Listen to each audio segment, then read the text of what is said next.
If you grew up in the 50s, 60s, or 70s, your backyard wasn't just a patch of grass. It was an epic, sprawling theater of war. The roots of the old oak tree were an impenetrable mountain fortress. The garden hose was a raging, treacherous river. A simple pile of landscape bricks became a bunker under siege, and the sandbox was a vast, unforgiving desert. Your knees were stained with grass, your fingernails were caked with mud, and your imagination was fired up at 100 miles an hour. And at the absolute center of every single one of those backyard campaigns was one legendary name, G.I. Joe. For decades, G.I. Joe wasn't just a toy line. He was the undisputed king of the toy box. In the 60s, he was the towering, foot-tall military man with fabric uniforms and a lifelike scar. By the 80s, he had evolved into a highly articulated, pocket-sized counter-terrorist force, fighting a colorful, snake-themed global syndicate across television screens, comic book pages, and bedroom floors.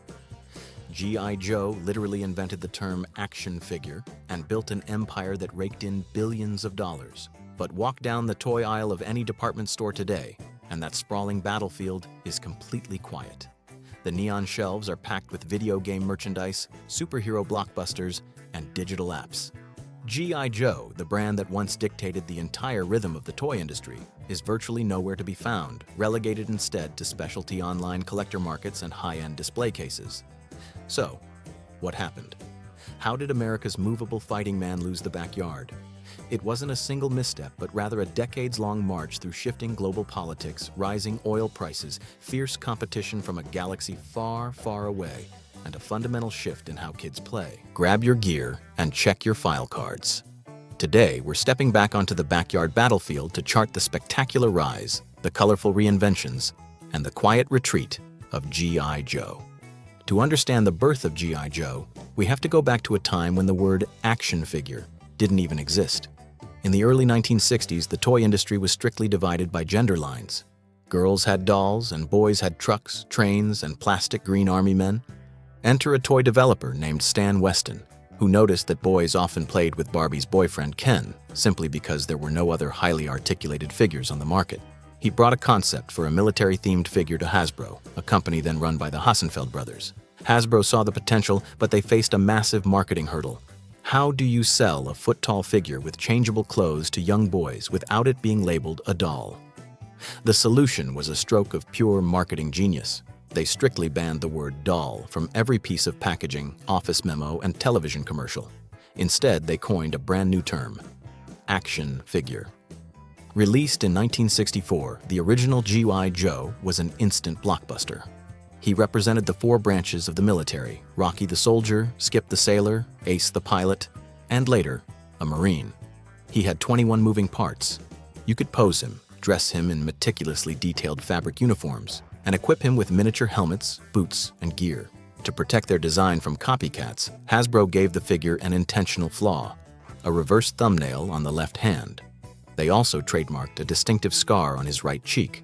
G.I. Joe wasn't just a toy. He was a premium piece of mid-century American engineering, and he immediately captured the post-World War II cultural pride of the nation. The initial success of G.I. Joe seemed unstoppable, but by the late 1960s, the world outside the toy box changed drastically. The Vietnam War had entered the public consciousness, and public sentiment toward military themes shifted dramatically. Parents began protesting war toys, and retailers started scaling back their orders. Hasbro faced its first existential crisis. If the military theme was toxic, what do you do with a military toy? The answer arrived in 1970 with the launch of the G.I. Joe Adventure Team. Hasbro stripped Joe of his military rank and reinvented him as a rugged global explorer, treasure hunter, and ecological adventurer. Instead of fighting battles, he was wrestling alligators, tracking the abominable snowman, and recovering lost mummies. To make the figure even more dynamic, Hasbro introduced two iconic features. First was lifelike hair and a beard, utilizing a flocking process that gave the figure a rugged, outdoorsman look. Second, and most famously, was the Kung Fu grip. By manufacturing the hands out of a softer, pliable plastic, Joe could finally hold his own flashlights, ropes, and rifles. The Adventure Team era was wildly successful, but a massive global economic event was about to derail the 12-inch giant: the 1973 oil crisis. Action figures are made of plastic, and plastic is derived from petroleum. As the price of oil skyrocketed, the cost of manufacturing a 12-inch solid plastic figure became unsustainably expensive.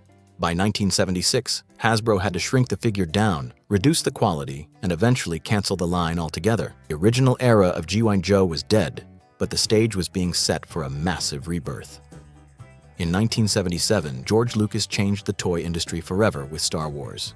Kenner proved that kids didn't need 12-inch figures. They wanted smaller, 3.4, 7-inch figures that were cheaper to produce and allowed for massive, affordable vehicles and playsets. Hasbro realized they needed to get back into the game. In 1982, under the leadership of marketing executive Tom Griffin and designer Ron Rudat, they launched G.I. Joe, a real American hero. This wasn't just a reissue, it was a complete reinvention. Hasbro kept the smaller scale but vastly improved the engineering. While Star Wars figures had stiff, 5-point articulation, the new G.I. Joe figures utilized a revolutionary internal O-ring system, ball-jointed hips, and later, the swivel arm battle grip. Joe could actually hold a rifle correctly, sit in a vehicle realistically, and take dynamic action poses. But the real secret weapon of the 1980s relaunch wasn't just the plastic, it was the lore. Hasbro partnered with Marvel Comics and writer Larry Hama to create a deeply engaging narrative.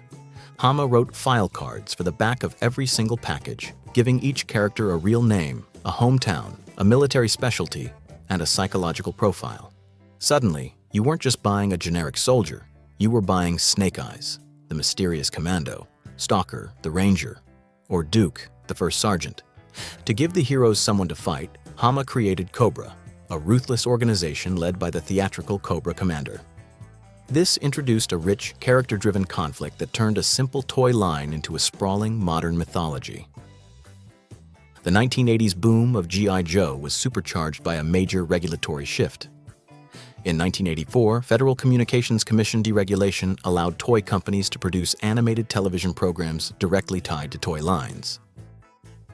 Hasbro seized this opportunity with the legendary Sunbow animated series. The cartoon was a masterclass in marketing. Every afternoon, millions of kids rushed home from school to watch the Joes battle Cobra across ancient ruins, high-tech fortresses, and futuristic underwater bases. The show was vibrant, action-packed, and memorable, famously concluding each episode with a public service announcement ending in the phrase, "And knowing is half the battle." This multimedia synergy turned G.I. Joe into a financial juggernaut. Between 1982 and 1986, the line expanded to include hundreds of figures and some of the most ambitious toy engineering ever attempted. Consider the USS Flag. Released in 1985, this toy aircraft carrier was over 7.5 feet long. It was so massive that it required its own dedicated space on a bedroom floor, becoming the holy grail of 80s childhood toys. The brand had achieved total cultural dominance, but the very strategy that made it a success, constant expansion and escalation, would eventually cause the entire line to buckle under its own weight. By the late 1980s and early 1990s, G.I. Joe began to lose its narrative grounding. The military realism that defined its early success was gradually replaced by a chase after passing playground trends. Ninjas became incredibly popular, so the line shifted heavily toward martial arts themes. Mutant monsters and aliens were selling well for competitor brands. So G.I. Joe introduced lines like the Eco Warriors and Mega Marines, featuring neon-colored armor, spring-loaded missile launchers, and color-changing plastics. The classic military aesthetic was pushed aside. Figures were covered in bright pinks, electric yellows, and lime greens. The character profiles became increasingly bizarre, and the legendary articulation was sometimes compromised for cheap action features. At the same time, the target demographic was shifting. The kids who had grown up with the original 1982 line were entering high school and moving on from toys. The newer generation of children was looking toward a brand new medium that was quickly dominating the playroom: video games. Why spend hours setting up plastic soldiers on a bedroom floor when you could control an entire digital army on the Nintendo Entertainment System or Sega Genesis? As sales plummeted, Hasbro officially canceled the Real American Hero line in 1994, exactly 30 years after the original 12-inch soldier first hit the market. Since the mid-90s, Hasbro has tried multiple times to bring G.I. Joe back to the mainstream. We saw the return of the 12-inch classic figures for collectors, various 25th anniversary reboots, and several big-budget live-action Hollywood films. However, the modern marketplace is vastly different. Today's mainstream toy aisle is heavily dominated by massive cinematic universes like Marvel and Star Wars.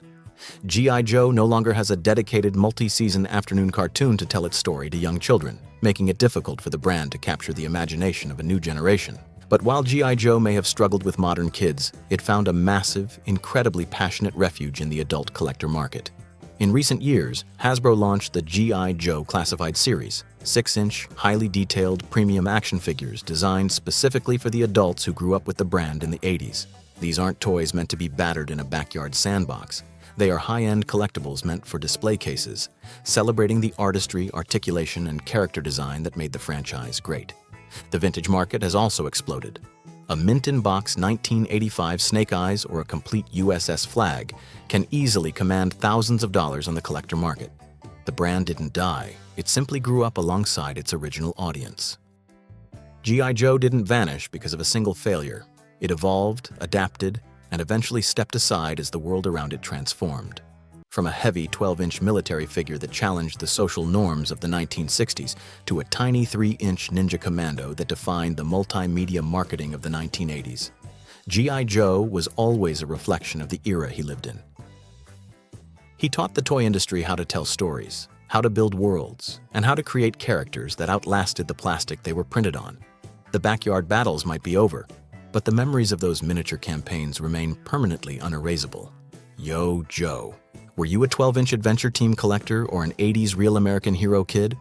Who was your go-to hero when you went out to play in the yard? Let me know in the comments below. If you enjoyed this journey down memory lane, don't forget to hit that subscribe button. We have plenty more design history and classic nostalgia on the way. Thanks for watching, and I'll see you on the next mission.